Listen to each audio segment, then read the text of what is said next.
Hello and welcome to an evening with the candidates for the Sausalito Marin City School District Board of Trustees. I'm Ann Wakely. I am Secretary for the Marin County League of Women Voters. We are bringing you this candidate forum in partnership with the Sausalito Women's Club and the Sausalito Marin City School District. Now, I am delighted to introduce Sausalito Marin City School District Superintendent Larisha Huffman and Nixon Diaz, Director of Communications and Technology for the district.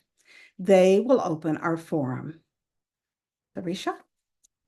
Good evening, and thank you for joining us for our 2024 Sausalito Marin City School District Candidate Forum. I'm Larisha Huffman, Superintendent of the Sausalito Marin City School District. We are delighted to be partnering for the first time with the Sausalito Women's Club and the League of Women Voters of Marin County to host tonight's forum.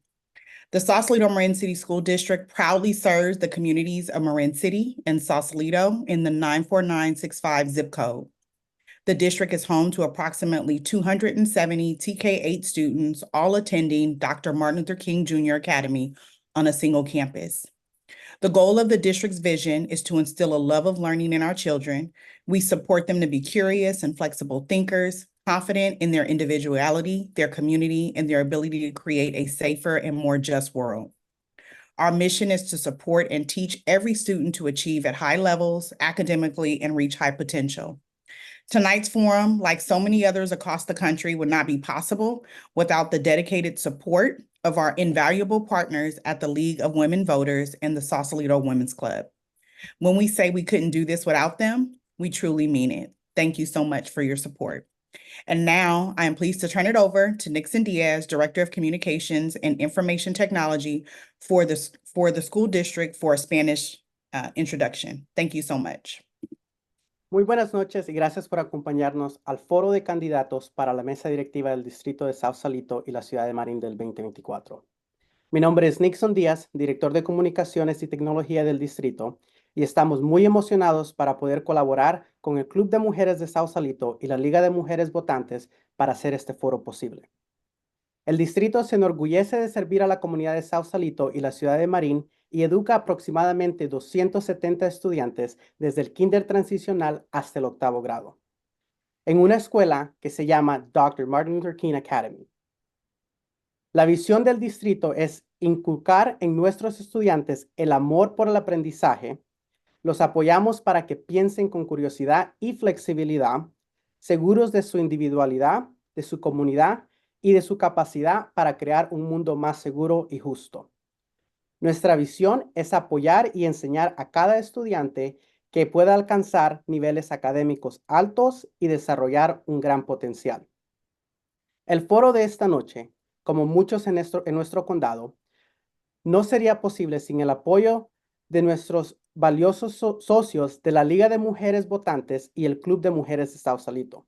Cuando decimos que no podríamos hacerlo sin ellos, lo decimos en serio. Gracias. Y ahora, me complace ceder la palabra a nuestros socios de la Liga de Mujeres Votantes, Ann Wakely. Thank you both so much. I am very pleased that tonight we will be providing Spanish language interpretation for this forum. Our Spanish language interpreter is Berta Campos, and she is going to now tell you how you can access Spanish language for this forum. Hola y bienvenidos al foro de esta noche que presenta a los candidatos que se postulan para la Junta Directiva del Distrito Escolar de Sausalito Marin City. Este foro se presenta en inglés con interpretación simultánea en español. Si desea escuchar el foro en español, haga clic en el icono del globo de interpretación en la parte inferior de su pantalla. Si está en un dispositivo inteligente como un celular o una tableta, o si no ve el globo, busque el menú de 3 puntitos y elija Interpretación de idiomas. Luego seleccione Español. Finalmente, todos por favor pongan en silencio el audio original. Esa opción la pueden encontrar en el mismo menú del icono del globo. Haga clic en silenciar el audio original para escuchar solo español y no los dos idiomas al mismo tiempo. Gracias. Thank you, Berta. Before I turn the forum over to our moderator, I want to thank all of those of you who submitted questions for the candidates tonight. We really appreciate your doing that. Now it's my pleasure to introduce Lori Nardone, League member and our moderator for this evening's forum. Thank you, Anne. Hi, I'm Lori Nardone, your moderator for tonight. And thank you for joining us for this candidate forum. Tonight, we're going to hear from candidates for the Sausalito Marin City School District Governing Board members. This board sets the direction for the school district, establishes structure, provides support, ensures accountability, and provides community leadership as advocates for children, the school district, and public schools. No small task. The Marin League of Women Voters is a trusted, nonpartisan membership organization that encourages informed and active participation in government. We promote voter education and advocate for issues. We never endorse or oppose candidates or political parties. Moderating candidate forums is an important part of our work.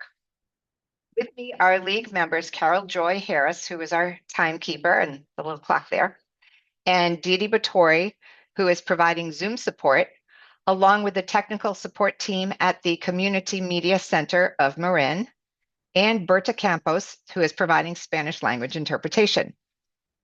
This evening's forum is being simulcast on Marin TV Channel 30, facilitated through our partnership with the Community Media Center of Marin. It's being recorded and will be available at our website at marinlwv.org. And it will also be rebroadcast on Marin TV Channel 30. There are 4 candidates running for 2 openings. One of them is late and may be joining us, but so right now we have 3. The 4 candidates who are running are Sarah Canson, Danielle Diego, Rebecca Lytle, and Lester Parham. All candidates have agreed to the guidelines and the time limits for this forum. So each candidate is now invited to make a 2-minute opening statement. And for our opening statements, we will begin with Danielle. And you can unmute yourself. Thank you, Lori. Good evening, everyone. I am Danielle Diego, and I'm a proud parent of 2 Dr. MLK Jr. Academy students and a teacher with over 15 years of experience educating students in Title I schools in Marin. I have lived half my life here in Marin City and the other half in San Rafael. I was drawn to this school district and chose to enroll my children here because of its rich history and cultural diversity.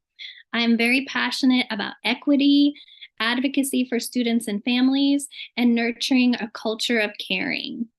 I have worked over the years to successfully advocate at school board meetings for maintaining small class sizes, keeping as many paraeducators in the classroom as possible, prioritizing a dean for the middle school, and directing resources to the children through a one-campus model. From my professional experience, I have a deep understanding of the needs of students, not only to succeed, but to excel, especially multilingual learners, students who speak more than one language. I've been part of my school site council, advising programs for multilingual learners, and advocating for families for many years. I will bring these skills and passion to develop and strengthen family outreach so that our students and families of all backgrounds and languages feel empowered to connect with the community and succeed. I am eager to be a part of improving academic and social emotional learning outcomes for all students. I love being part of Dr. MLK Jr. Academy and want to do my part to ensure that it has a long legacy and is a place where parents continue to be proud to send their children. I am uniquely qualified for this position and committed to engaging with the community in critical conversations and decisions affecting our students. You can trust that I will ensure students, families, and communities have a voice. Thank you. Thank you. Sorry. Thank you. Okay. Our next person is Rebecca. Would you like to? Yep. Can you unmute yourself? Thanks for the reminder. I want to thank the League of Women Voters and the Sausalito Women's Club for hosting us this evening. I'm running for school board because I have a passion for education. Every parent wants their child to have the best education possible, so their child will have opportunities and choices in life, including me. I have 2 grown children and a grandson, and my 2 grown children are looking to continue their education into additional degrees. I believe this is an exciting time for the district, and with the merging of schools and the new facility being built. I recognize that this has come about with many challenges and changes, and will need a lot of creativity and problem solving as we continue to move forward. I feel my background will assist me to be a positive board member. I grew up in Marin and went to elementary, middle, and high school, as well as the College of Marin in this area, before I decided to go on and study kinesiology, the study of movement. I went to college and got my PE and adapted physical education credentials, and eventually my master's and PhD. I've worked in the public schools as an adapted physical education teacher with special education, and in higher ed as a teacher trainer. I've also served as a department chair, a dean, and have been a project director for special education personnel preparation grants for the past 15 years. I think my strengths are in education standards, definitely special education, budgets, and grants. My priorities as a candidate are serving children and families first. As a community school, that is our priority. And second, teacher excellence through pushing small class sizes, supporting teachers and professional development. And finally, fiscal accountability and transparency so that the community knows exactly where the money's going. Thank you. Thank you. Okay, Lester, you are up. All right. Hey, last but not least, this is Lester Parham. I'm a member of the community. I've been living in Marin for the last 9 years. I'd like to thank the League of Women Voters for having me here. I'm running for school board for change. I've not only been a part of the community, but I worked with the kids from K through 12 that's in the district now, from elementary school all the way to TAM. I've listened to what their complaints. I've heard what they need, and I've also worked with the district. Good thing you don't have to be a rocket scientist to be a board member, because I do not have all the accolades that the young ladies have tonight. I mean, that's beautiful, but this here is a common sense job, and I think that's what it takes right now. I mean, we've been a part of a community that's been divided for years, and I think we have to start there, and I think community is first. So me being on the board, I think it will bring change with not only a different opinion, but I think I see a different way of this place being. I think we can be a great place. I've seen the divide and I've seen the good. I like to be a part of the change so we can get it back to being part of the good.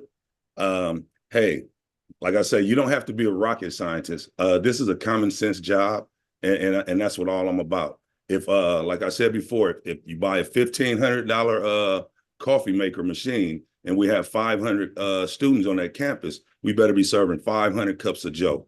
That's common sense. Thank you, guys. Thank you.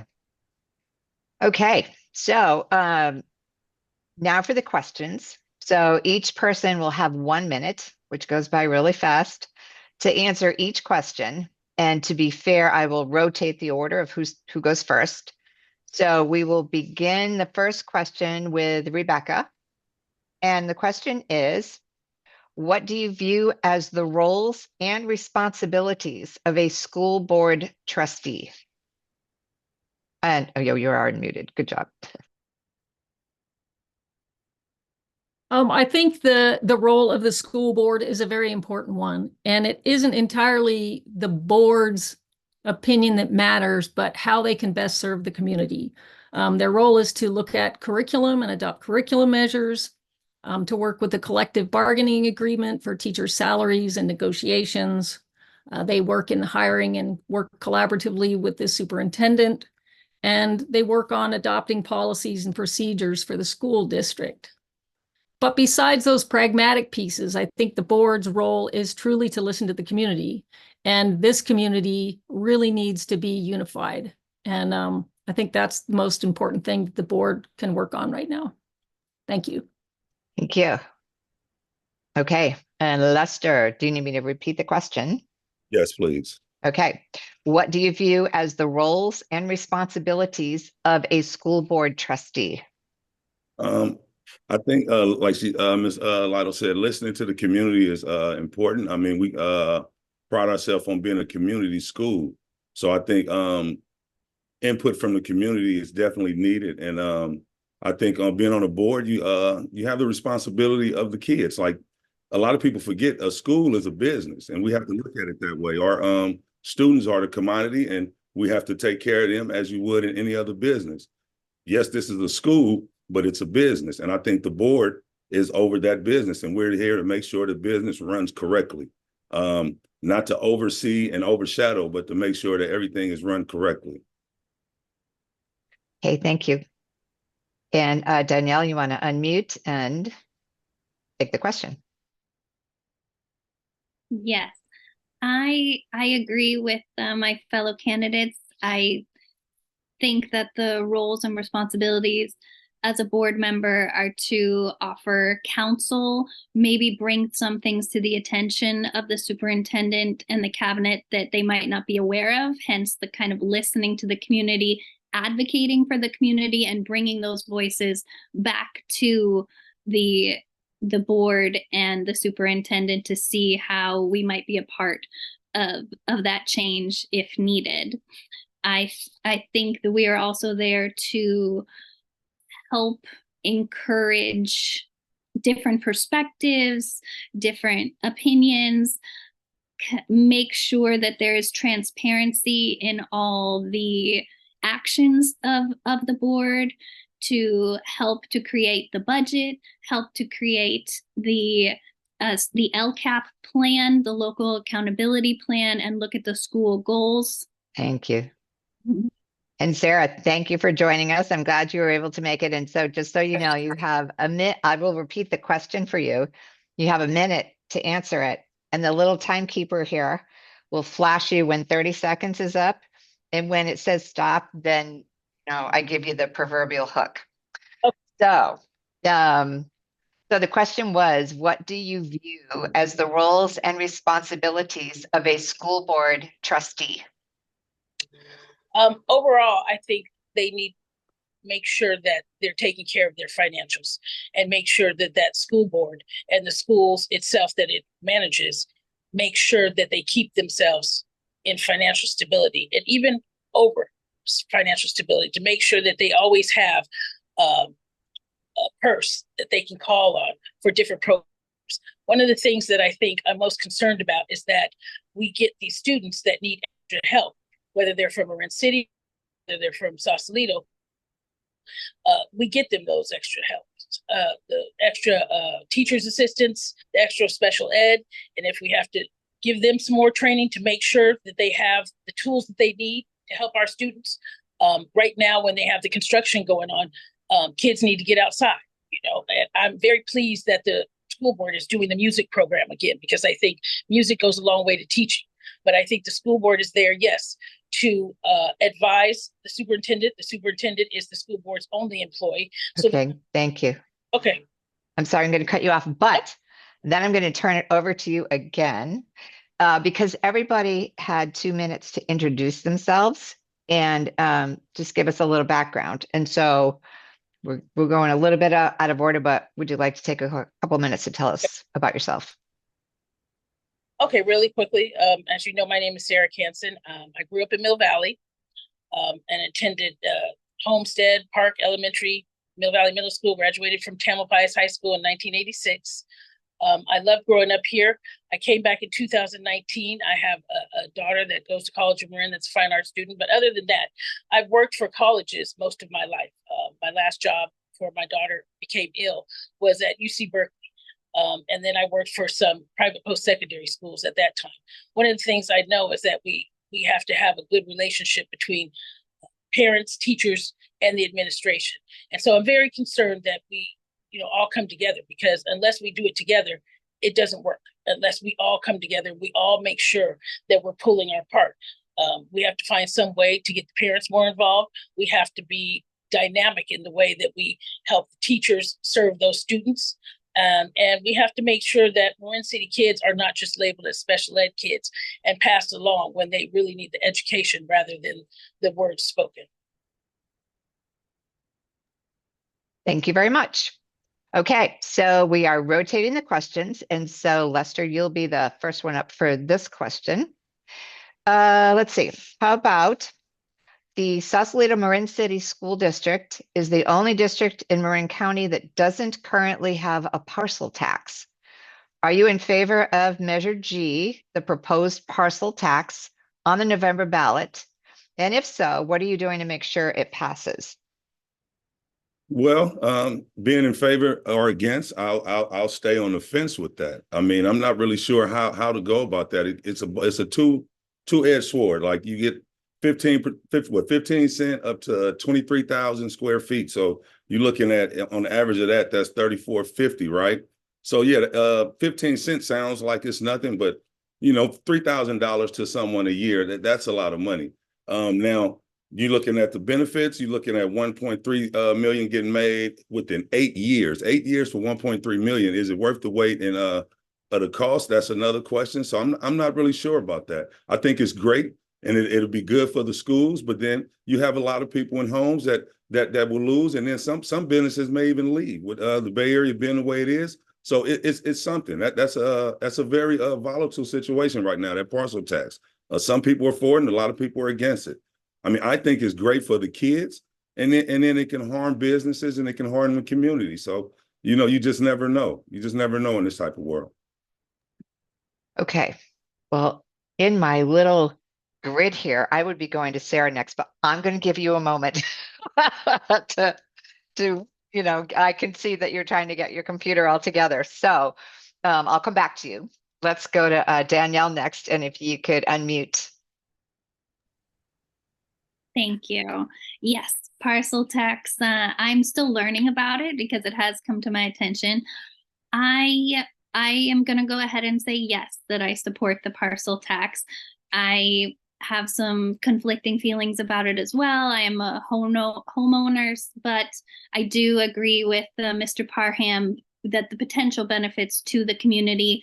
I think my biggest proviso on that, if you will, is that there has to be very clear fiscal transparency on where that money is going, how it's benefiting the community, how it's benefiting the students. I do believe in smaller class sizes, so if it will contribute to that, I am on board with that. What am I personally doing to support it?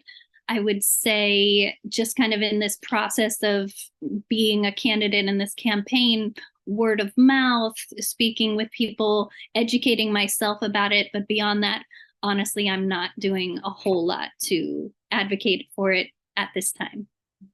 Thank you. Okay. Sarah, do you feel like you're... Yes. Or I can, okay. Sorry. That's okay. I had to use my phone because I couldn't get my computer, so I apologize. So I'm definitely for the parcel tax. I think that we need that money. We are the only district that doesn't have a parcel tax in the county. And I think we need that money to recruit better teachers, have better teachers, keep smaller class sizes, and pay for the special programs that we need to educate our children. The school board just closed one of schools out of 2 that they had. Maybe if we had that parcel tax already, we would have been able to operate both schools. But I do think it's definitely needed for this district. And I think, the kids and the teachers deserve to have that parcel tax. Because as you know, if the teachers are happy, then they're going to be better teachers and the kids are going to be more invested. Smaller classrooms does that as well. Thank you. Doing real quick, what I'm doing, I'm telling everybody about the parcel tax, that they need to vote for it and just why. Thank you. Okay, Rebecca, you want to unmute and then take that question? Yes, thank you.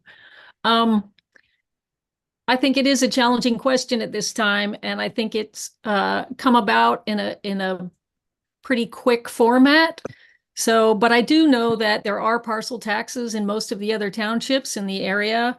I think that $1.3 million would be helpful for things like helping to replenish the reserves, covering unexpected costs that may come about after the move to the new building, helping to keep class sizes small.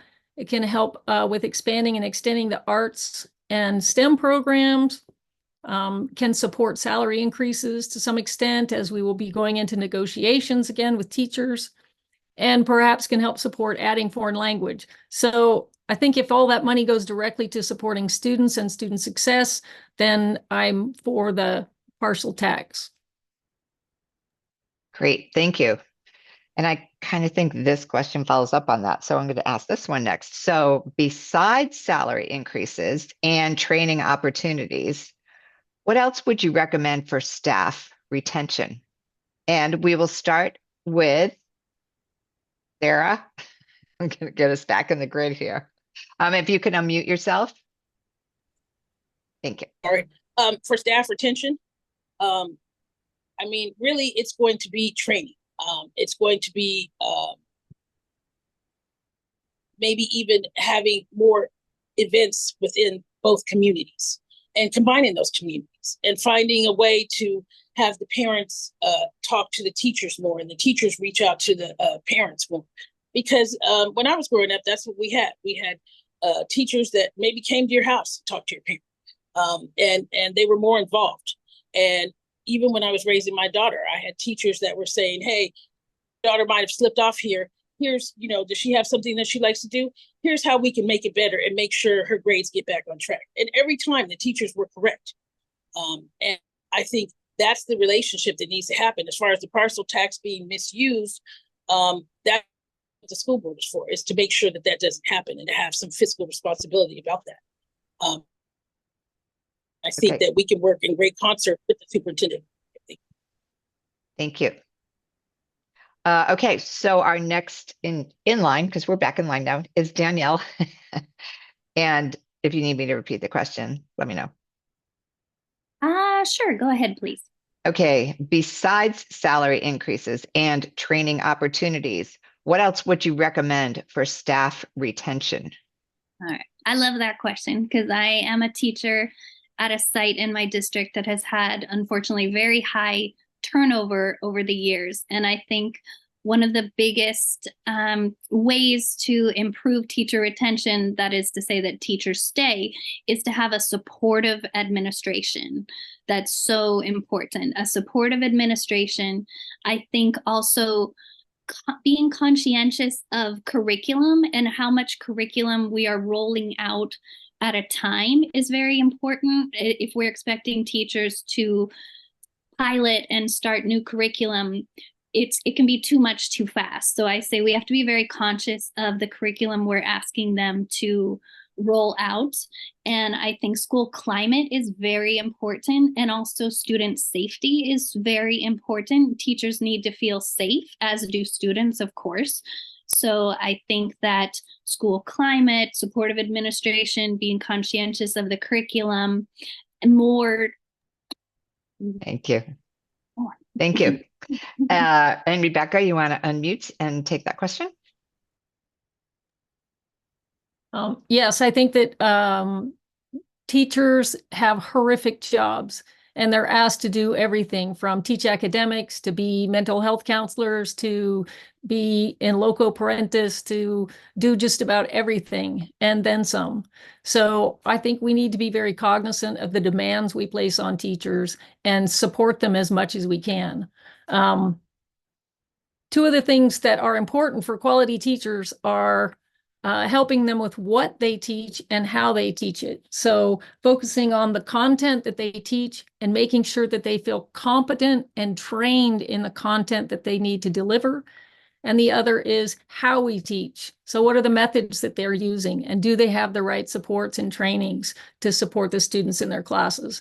And I think those two pieces are key to really supporting teachers within their careers and for longitudinally, and often in services that are provided are not focused on what individual teachers need. Thank you. And Lester, you want to? Yep. Yes, I'll take that question one more time, Bob. Okay. Besides salary increases and training opportunities, what else would you recommend for staff retention? To be honest, like I said before, this is a business. So I think we got to start holding the teachers accountable for our students. That's what it is. Like they are the gatekeepers for the education. We're entrusting them to teach these kids what we're entrusting them to teach them. So yeah, some of the lessons may be hard, but if that's what the lesson is and you're a teacher, we fall in line and we do what we do. As they say, duties as assigned. I'm all for teachers being more lenient for the teachers and everything, but this is a business that we're taking care of the kids. So if you're signing up to take care of these kids, that's what you're in it for. I say just holding teachers more accountable for teaching these kids. That's it. We're living in a community where our kids have been neglected for years. So holding teachers accountable is important. Thank you. Okay, so Danielle's going to get our next question, and it's a long question. So I'll end up, any of you want me to repeat it, you let me know. So in reviewing data from Marin Promise, they found that children in the district are still below county averages for milestones, including kindergarten readiness and third grade reading. What do you think needs to be done to improve these milestone results and ensure success for all children in the district? How about one more time, please? Yeah, and you have 1 minute to answer that. So, okay. So basically the premise is that the children are lagging the average milestones compared to others in the county. So including things like kindergarten readiness and third grade reading. So they're behind. What do you think needs to be done to improve these results and ensure success for all children in the district? Ensure success. Okay, sorry. All right, got it. I would like to start by saying that I don't believe our district is unique in this circumstance. So I just want to point that out there. I don't think that our district is the only one to be in this situation, unfortunately. I think as far as improving outcomes, kindergarten readiness, TK is huge. I'm a TK teacher. I think that having more TKs and that focus on social emotional curriculum, having kids identify their feelings, foundational skills, early intervention, that's huge. Third grade, you want to get third grade reading, early intervention, foundational skills, small class sizes, RTI, model response to intervention, vetted approaches to intervention, instructional assistance, pullouts if possible, leveled for what they need. There we go. Thank you, to name just a few things. Okay, Rebecca, do you want to unmute and let me know if you want me to repeat the question? Yeah, no, it's a big one. It is. To some extent, I think I would want to do more research to look at the numbers and what's currently in place to really tease out what the true issues are and how to best approach them.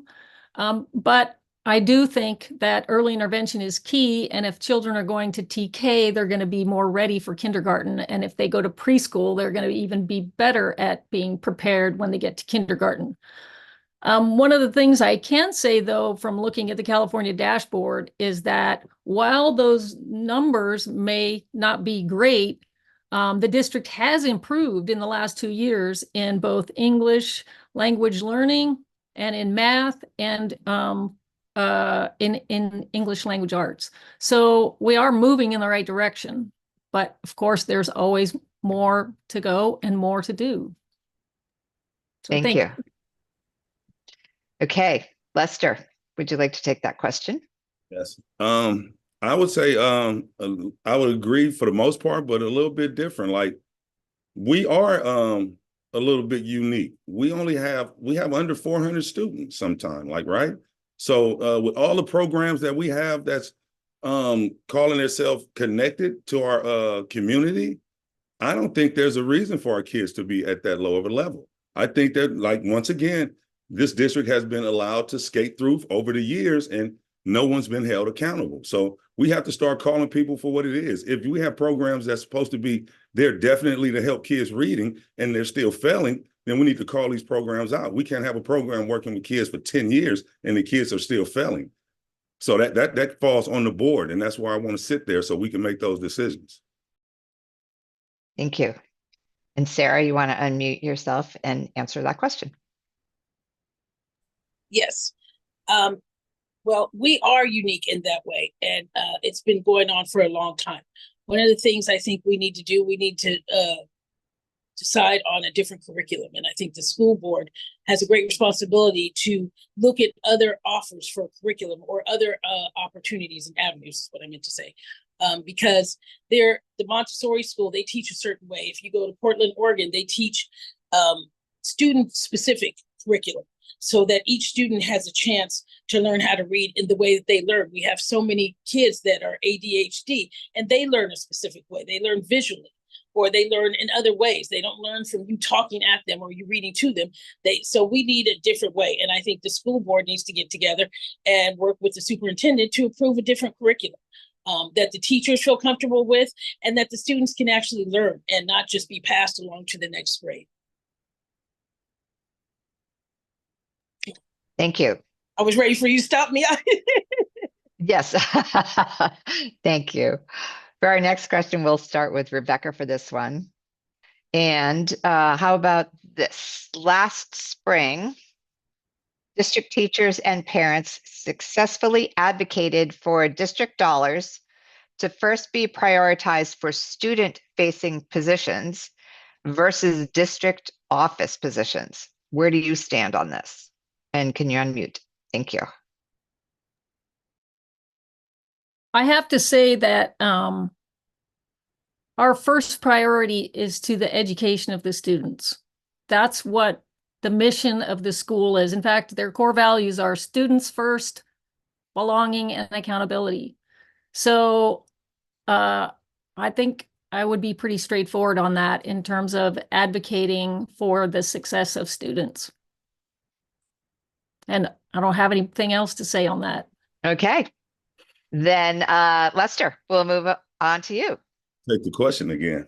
So last spring, district teachers and parents successfully advocated for district dollars to first be prioritized for student-facing positions versus district office positions.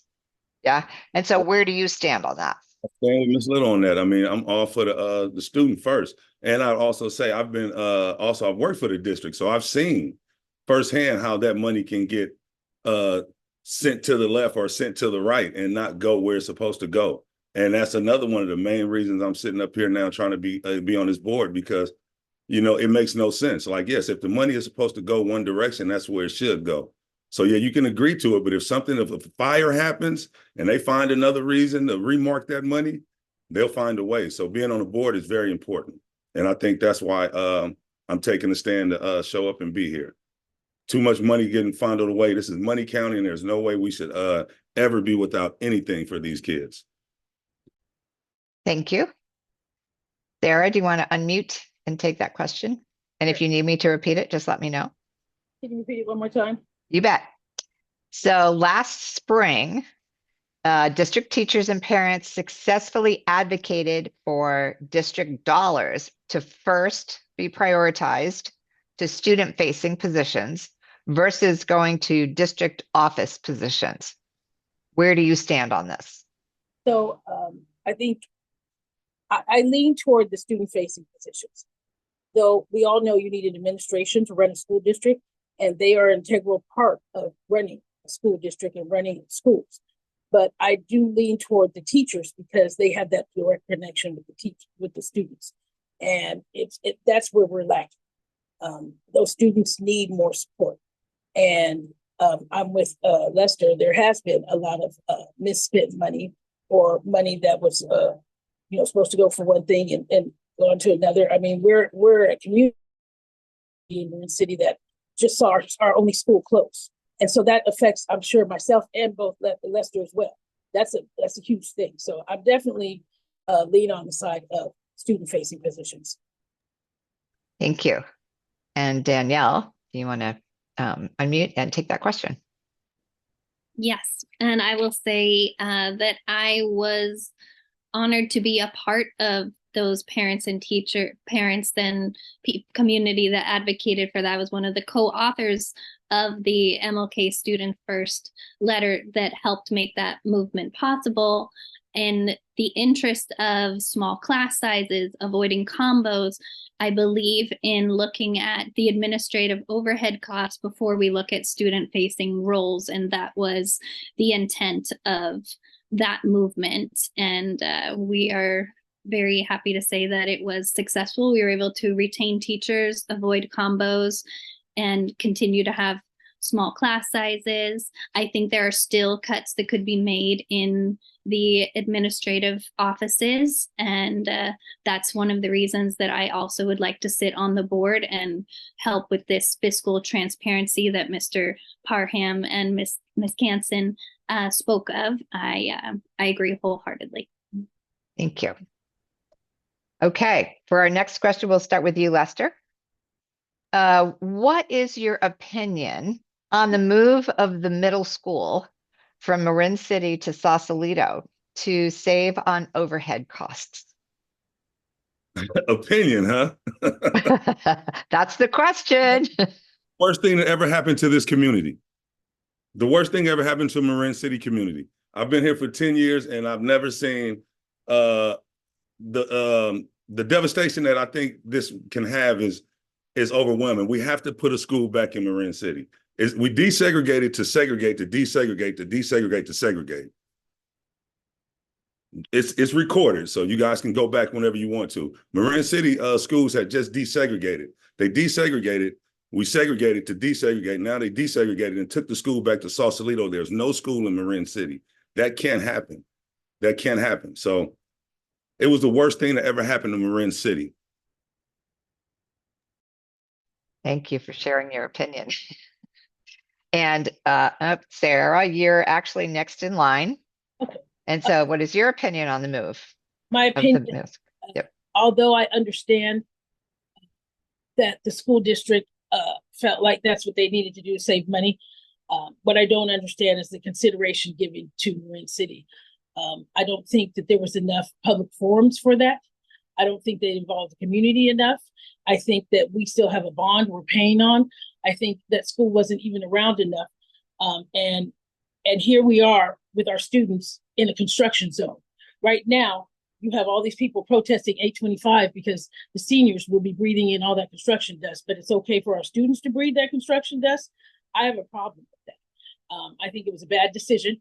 I think there were other ways that they could have went about it. And sometimes hard choices have to be made.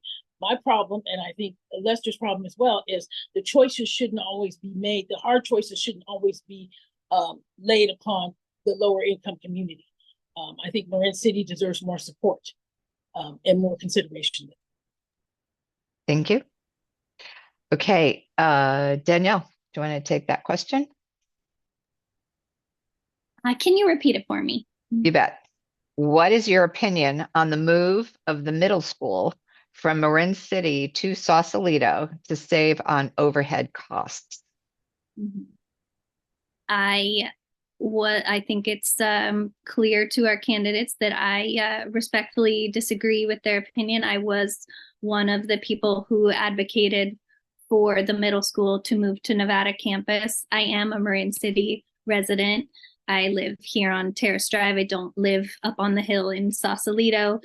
To respond to the dust, I did hear that mitigation efforts have been made to make sure that it is safe. That's all part of the construction. I do believe that it was an unfortunate decision. We did hold significant amount of town hall meetings, forums, tried to get community output as much as possible. I understand was a very unfortunate situation, but looking at all the options, it seemed to be the most viable for the situation the district was in. I will say it's not a never return possibility. Our hope is that the district expands, the school expands. Thank you. Thank you. And Rebecca, do you want to? Yep. Yeah. First, I'd like to say I empathize with those in the community because it is difficult to feel like you're having things taken away from you. And that absolutely needs to be acknowledged. And I want to acknowledge that. I also think that it is a good thing for all the children to be together from TK through 8 to create continuity for them because there are only 270 students. I think that's a good thing. I also know that one of the challenges that the district has had has been with suspensions and absenteeism. And I think one of the real tests will be how are the suspension and absenteeism rates changed between now and Christmas and the end of this academic year, and to see if it really has had a positive impact on students. Thank you. Thank you. So this next question, let's see, we start with Sarah and kind of follows along with it. So with the consolidation of the 2 schools into a TK through 8 at the Sausalito campus, what can be done now to ensure its success? Well, my thing is now that they have the consolidation and you have smaller classes, I think this is really a good time since all the students are in the same place. This is really a good time for the school district board and the superintendent, the administration, the teachers to agree to tackle some different avenues for curriculum. There are different things that they could do. I had a conversation with Nathan, who teaches science, and for instance, he walks his kids around the campus because kids are not used to sitting there all day long. He's very good about talking to his kids. And I said, well, maybe you should have a cadence when you walk around, and then you can teach them through the music. I think the music being added is very good, but I do think that once they're all together, now you got a good time to think about the curriculum and think about different ways that you can man that curriculum. There are all kinds of learning styles, and I think we need to start looking at it and get to that, because if we're saving those campus. Thank you. Okay, Danielle. I agree. I think vertical alignment, TK all the way through 8th, is really important to growing this successful school model. I think teacher collaboration is huge. I have heard that teachers are very happy to be all on the same campus together, and that is a very unique opportunity for collaboration across grade levels. I think it's also a good time to hone in on their instructional systems, their kind of routines, behavioral expectations, having a positive behavior kind of approach would allow for the school to thrive as a TK8 school. I think we need more parent engagement. We need to increase our scores, being that that's one measure to be attractive to parents to want to put their kids in our district. I think those are all pieces of having a school where kids want to be. Thank you. And Rebecca, do you want to take that? Sure. I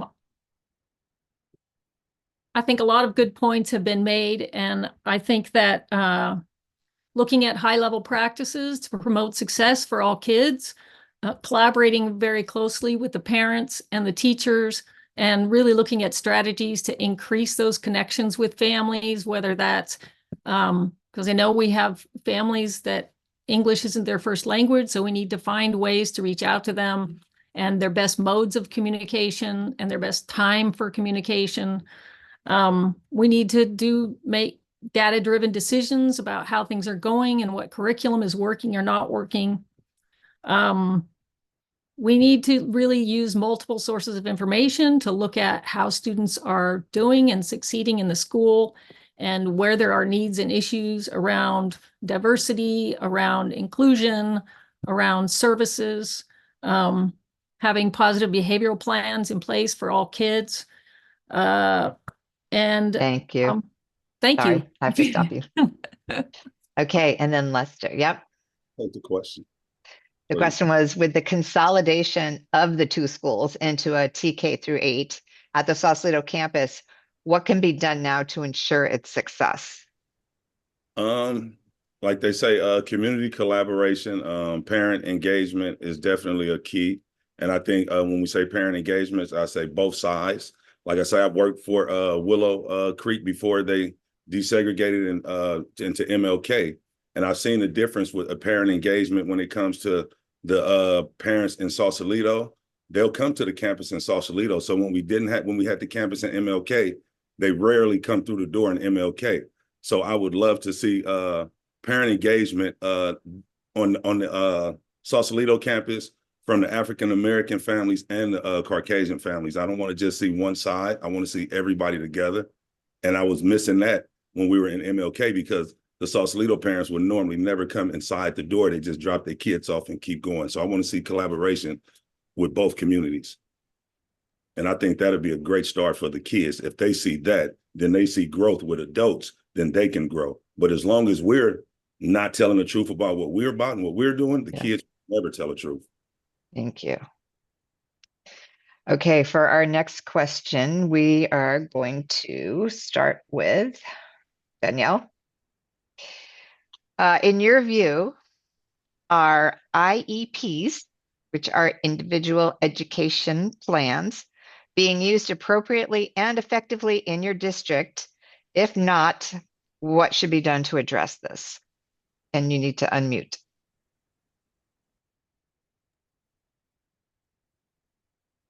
Are they being used efficiently and, oh, sorry, no, I think you need to unmute. Sorry. Thank you.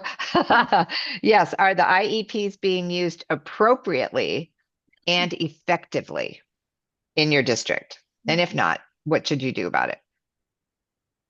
Okay.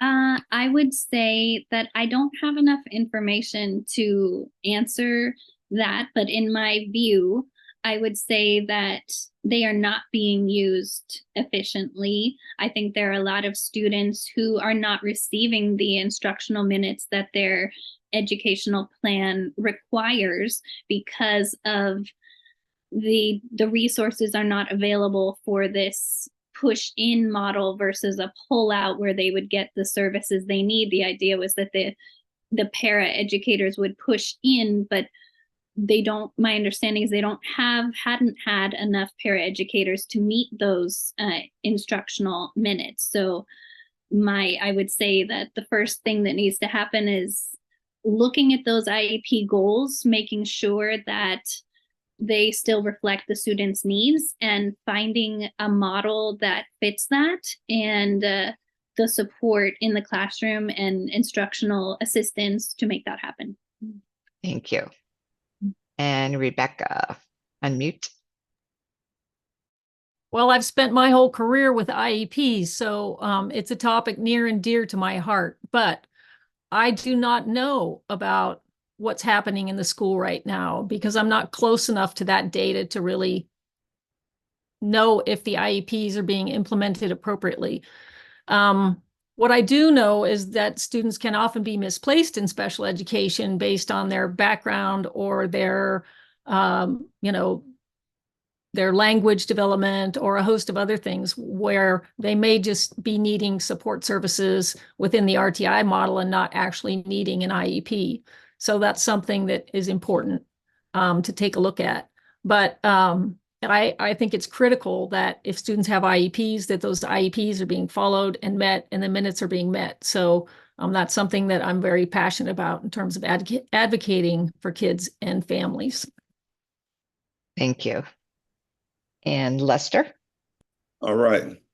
Well, I guess I got a one-up on this one. I actually work for the district and I've been around IEPs, right? And I've seen kids not get their minutes, and no, we do not have the resources to really take care of all the IEPs. And I think the IEPs were given out to a lot of kids like just like rock candy, like every kid does not deserve an IEP. And I think, and when we think of IEPs, I think we need to start really going into them with thinking of a way to getting them out of them. So if we get a kid with an IEP in the 6th, 7th grade, Our intentions is not to have him with an IEP all the way through high school. I mean, some of these kids are capable of doing the work, and we have to start challenging them and giving them the resources and the belief that they can do it. So I think a lot of IEPs are rushed, and we really should take a look at them, and we really should look at trying to get kids to get out of them, trying to help them to get out of the IEPs, because it can happen. Thank you. And Sarah, you want to take that question? Yep. I think, no, I don't think they're being used appropriately.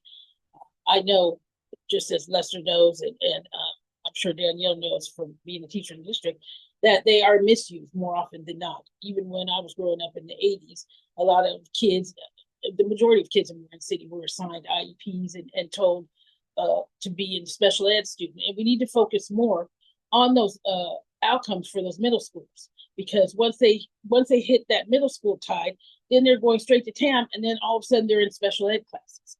I agree with Danielle and Lester as well, is that, you know, if you give these kids, all kids, whether they're Sausalito Caucasian kids, whether they're Marin City kids of color, if you give them structure and you believe that they can learn, a lot of that IEP can be used in its appropriate manner.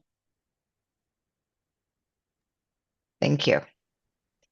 Okay, our next question, Rebecca, you'll be first up for that. And these questions, you guys have already touched on it, so I can tell you're gonna got plenty to share. So, parent engagement. How will you ensure that parent engagement efforts are inclusive of and accessible for all families, including working parents and limited or non-English speakers? Starting with Rebecca, if you can, yep.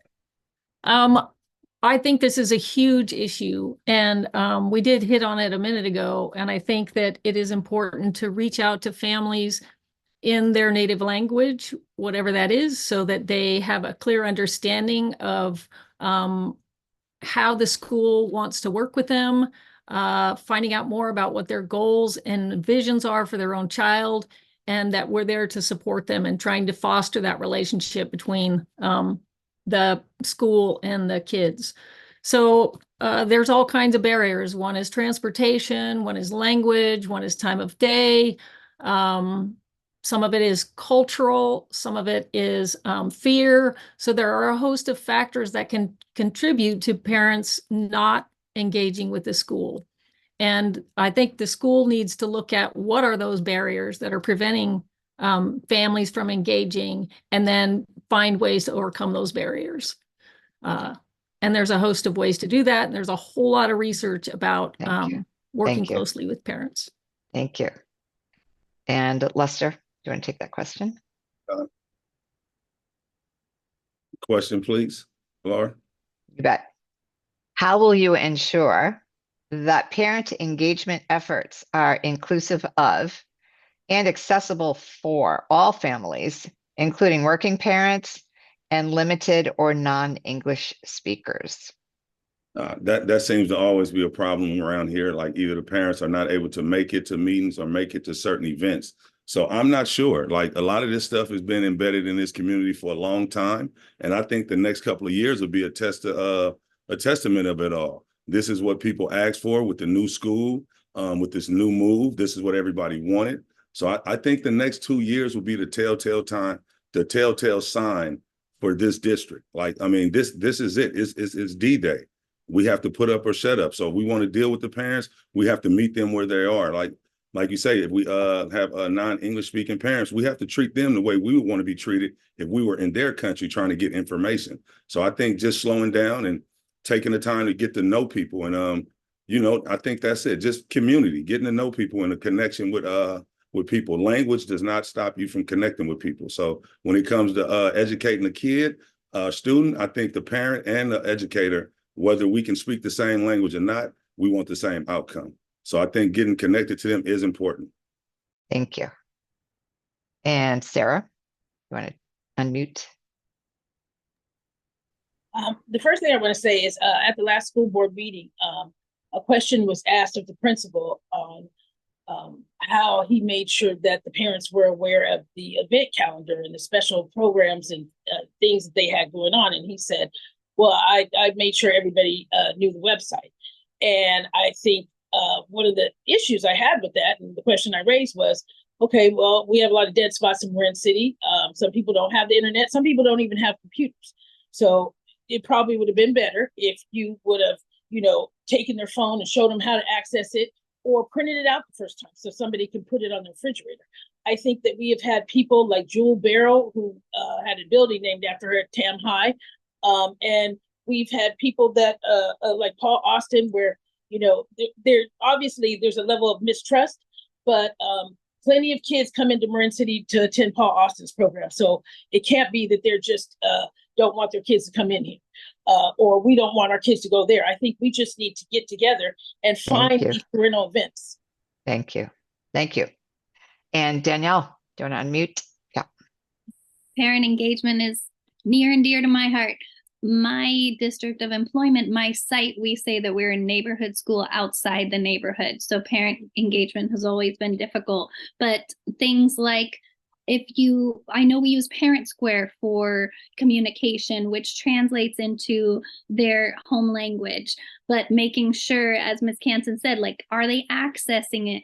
We would have at my school ice cream socials, come for the ice cream, but I'm going to help you set up Parent Square at the same time. Like, meet them where they are, give them what they need, have a movie night, but it's also to talk about attendance. There are many ways where you can engage the community in a way that is doable for them. And yes, as Ms. Lytle said, like, there are a lot of challenges, but there are ways, if they need a flyer, give them a flyer. If they need a knock on the door, as they said with Play Marin, just go around the neighborhood, and it is doable. I think partnering more with our community school director is also very important. Thank you. Okay, we have time for about 2 more questions.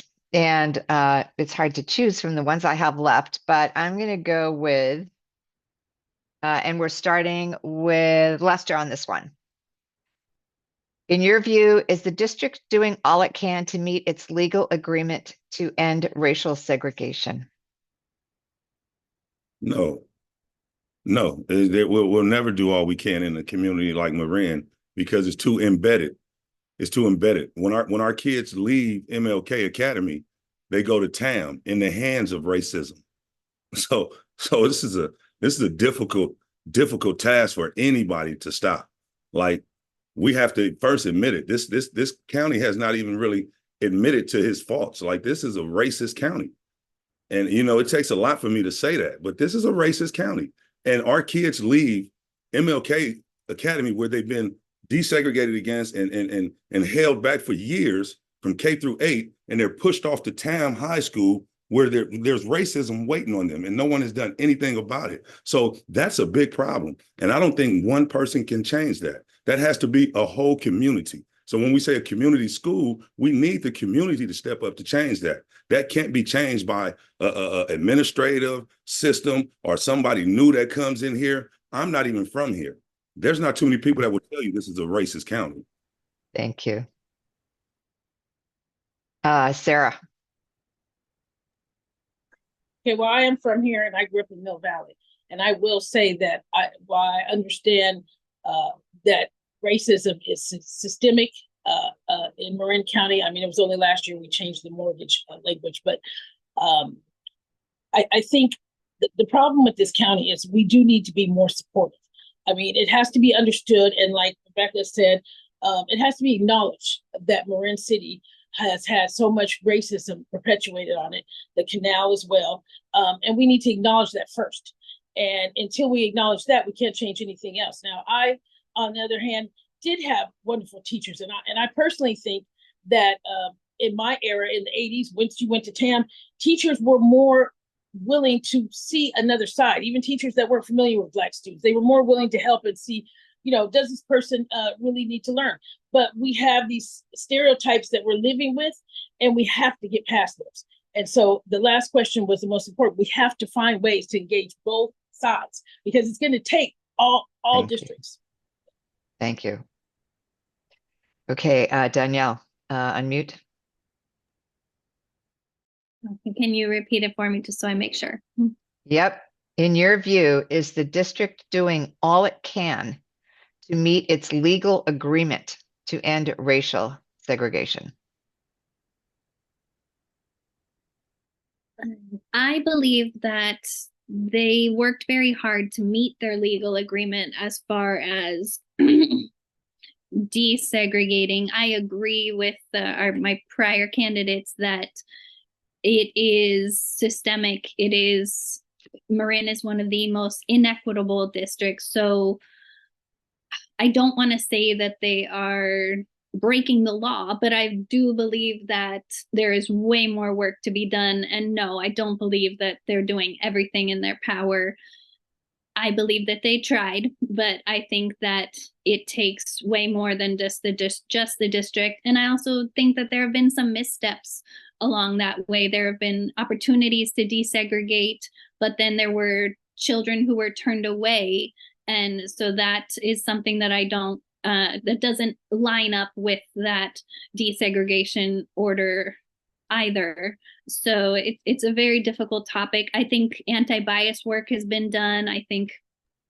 Yeah. Thank you. Mhm. And Rebecca.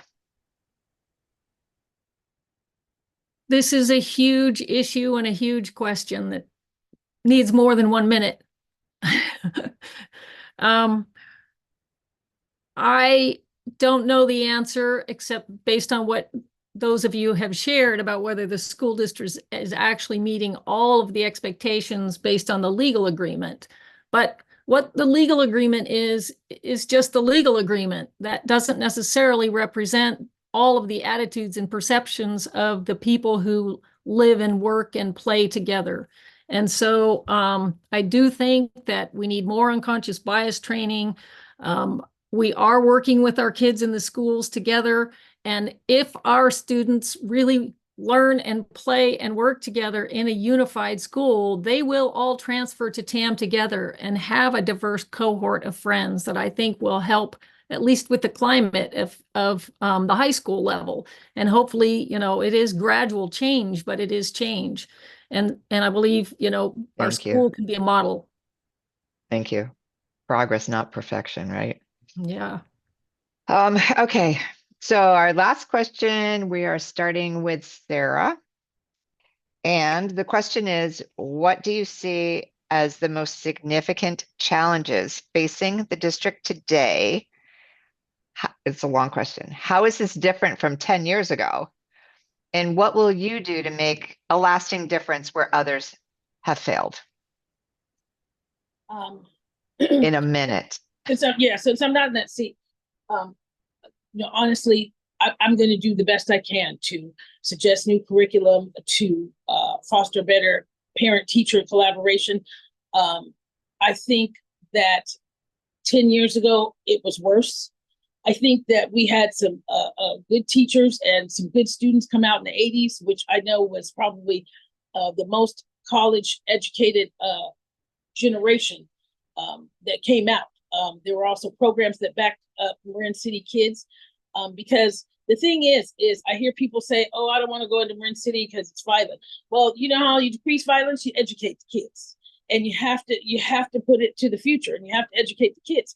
If you teach kids about something that looks like them, make more integrative curriculum, then kids will be more interested. Because what I'm fearful of is that we have a whole generation that maybe dropped out of high school because they weren't heard or weren't seen or were put down or made to feel bad. And that's the problem. Thank you. Thank you. Danielle, you want to unmute?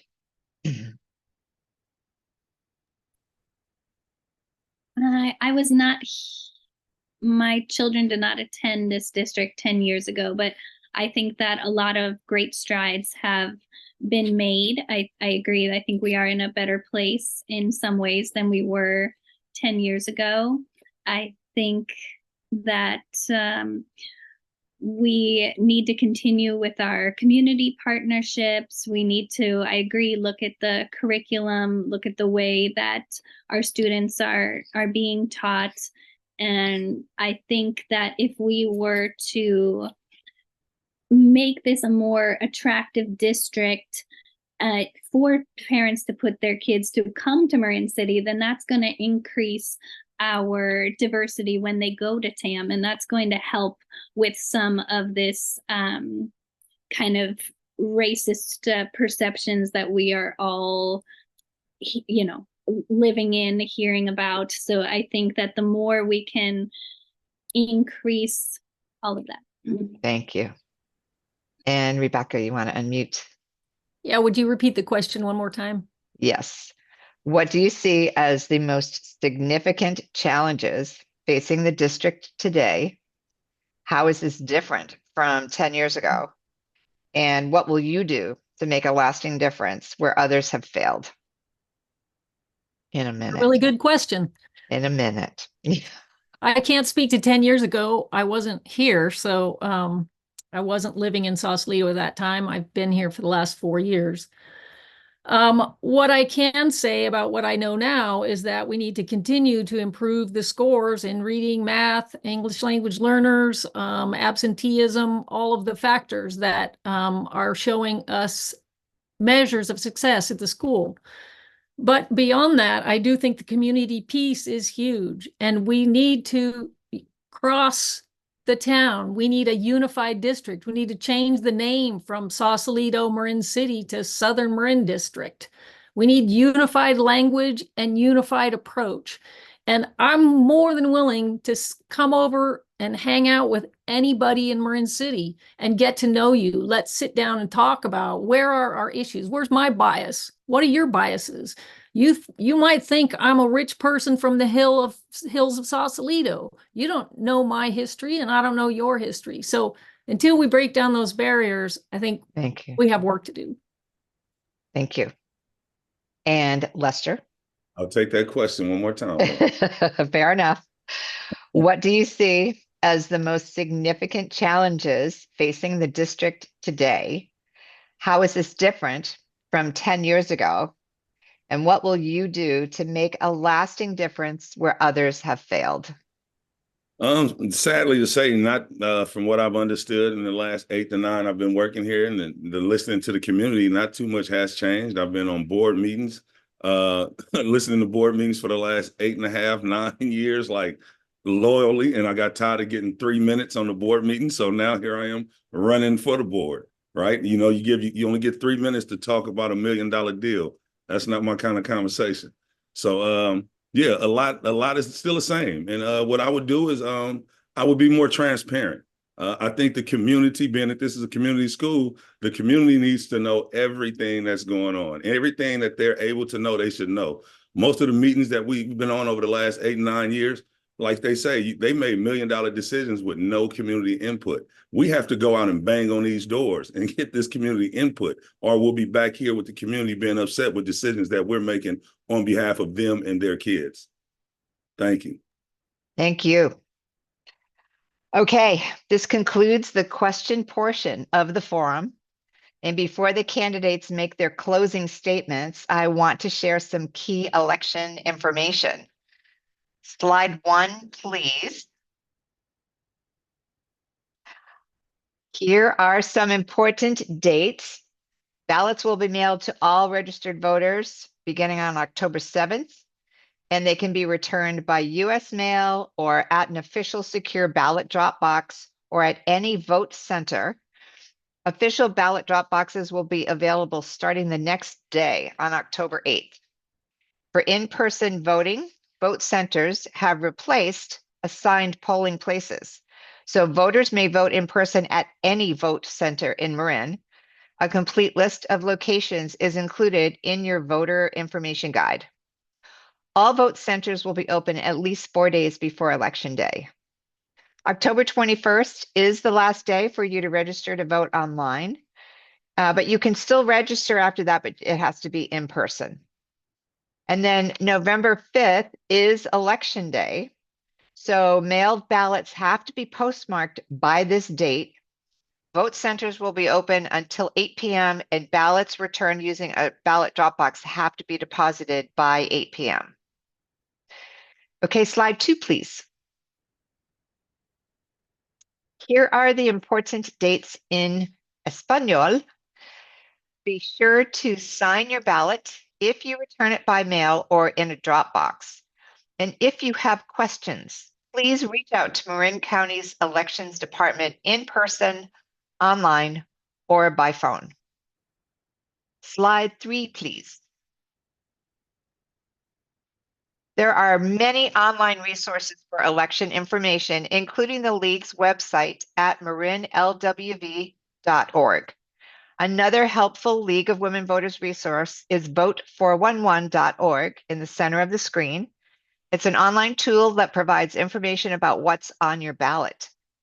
Candidates are invited to enter their information, and voters can get a personalized list of candidates, including their biographies and their top priorities, as well as information about local ballot measures and more in both English and Spanish.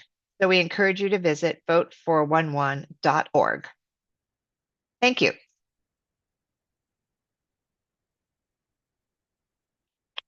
And now the candidates will make closing statements of 1 minute each. We'll go in reverse order of the opening statements. So we will start with Lester for this. Right. Over to you. I would like to thank the League of Women Voters again for having me. I would like to thank the Sausalito Marin City School Board, all the candidates that's here tonight. Yeah, it's this is interesting. This is full circle for me. Like I heard I think Lotto said maybe a few meetings ago we had on one of these meetings. She was saying that my passion is so great for the kids that we should stay, like some of us should stay working with kids. That's true in the sense that if you're working with kids and your passion is going unwarranted and unseen, the next best step is to grow and go to the board where you can make a difference for the teachers and the staff members whose passion is the same as mine, same level as my passion, but is going unseen and unheard. So I'm putting myself in a higher position to be able to still impact the kids. So please vote for Lester Parham, November 5th. Your change is my change. Thank you. Thank you. And then we'll go with Rebecca next, if you can unmute. Thank you. And I want to thank the League of Women Voters and the Sausalito Women's Club and also the other candidates for all of their thoughtful comments. I've spent my career promoting equal access for students with diverse abilities and backgrounds. And I feel that for students to learn, they have to feel included and safe, socially, emotionally, physically, and intellectually. This is required for students to focus and learn. We have a very diverse community that may have students that may have experienced barriers to learning, such as food insecurities, attitudes, perceptions, personal life stresses, or language barriers, regardless of the neighborhoods that they come from. We need to work as a unified force to build up every child and the community for success and positive outcomes. And I just like to say that I believe that our diversity is our superpower, and we need to promote moving forward and a positive press for our school. Thank you. Thank you. Thank you. And Danielle, do you want to unmute? Thank you. In closing, I also want to thank everyone who made this evening possible. And I want to reiterate that our district here is absolutely unique and special. When I meant was that we are not the only ones who suffer from low test scores. And that's where I have a lot of experience. I still strongly believe that this is the right place for my children and that I made the right decision when I put them here back in kindergarten many years ago. I'm loyal to this school and to this district. And if elected, I want to serve and share some of my talents and experiences as a board member. I am uniquely qualified for this position, being the only candidate who has children currently at the elementary and the middle school. This helps put me in a position to align the two programs, have a very close connection with the teachers to get their input on what their needs are. And I will continue to do everything I can to make that happen. And so I'm excited for the prospect of representing you on the school board. Thank you. Time. I'm sorry. And Sarah, do you want to unmute? Yes. I too want to thank my fellow candidates, the Women's League of Voters, teachers, administration, board, and parents, and definitely my own community in Marin City. What I know is that we're going to have to find a way to bridge across color lines, across cultural lines, across ethnicities and neighborhoods. And the only way we can move forward is to do it together. We're definitely going to have to find a way to upgrade the curriculum and find a way to better teach our students. The way that you solve crime is you educate the kids. You start with the kids. The way that you stop school to prison pipelines is you educate the kids. The way that you get rid of stereotypes is you educate the kids. And teachers are integral to that. The administration is integral to that, and definitely the board, and especially the community. I think we need to find ways for teachers and parents and community members to get together and work together to find a way. Thank you. Thank you to all of you candidates for participating. I personally, truly think you're all amazing. I do. And to the Sausalito Women's Club, the Sausalito Marin City School District, and the League's Forum team. And a special thanks to our partners at Community Media Center of Marin and to Berto. A video of tonight's forum will be posted on the League's website within the next few days. And thank you again for joining us this evening. And most importantly, thank you for voting. Good night.